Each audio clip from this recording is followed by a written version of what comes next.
Question number 1. What is myocardial bridging?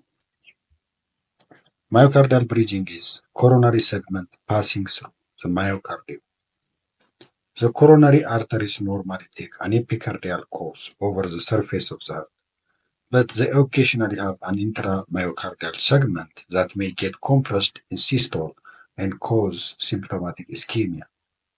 It is characterized by angiographic on and off narrowing of the intramyocardial segment by more than 70% only during systole, which is also called milking effect.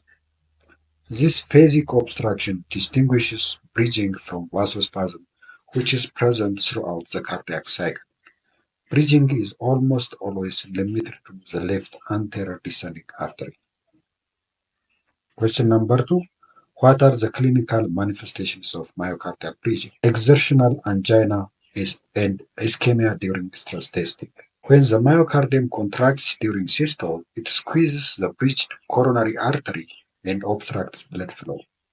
Since over 80% of the left coronary blood flow occurs during diastole, bridging doesn't usually cause ischemia and often doesn't explain chest pain. But during tachycardia, systolic coronary flow gains more important as systole occupies a larger part of the cardiac cycle, while stronger contraction leads to a stronger squeeze of the bridged vessel, which may lead to exertional ischemia. By the same mechanism, up to 20% of patients with bridging may have ischemia on stress testing.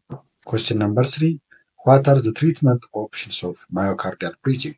Choice number 1, beta blockers. Choice number 2, nitrates. Choice number 3, calcium channel blockers. Choice number 4, diuretics.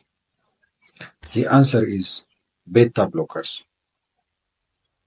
Nitrates and diuretics aggravate bridging as they lead to reflex tachycardia and increased contraction, which leads to obstruction of the bridged vessel.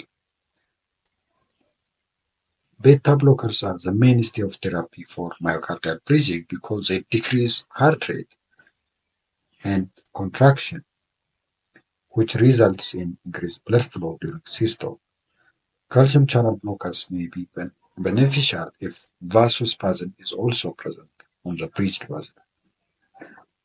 In medically refractory cases, surgical options are appropriate, but percutaneous coronary PCI for myocardial bridging has resulted in high rates of target lesion revascularization, concerns of stent fracture, stent thrombosis, and coronary perforation.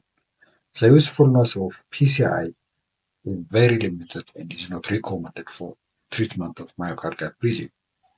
But there are two surgical options for medically refractory cases. Bypass grafting is most beneficial for long and deep myocardial bridges, which is the length greater than 25 mm and the depth greater than 5 mm. In the absence of these two criteria, surgical myotomy is considered, which is resection of the overlying muscle fibers.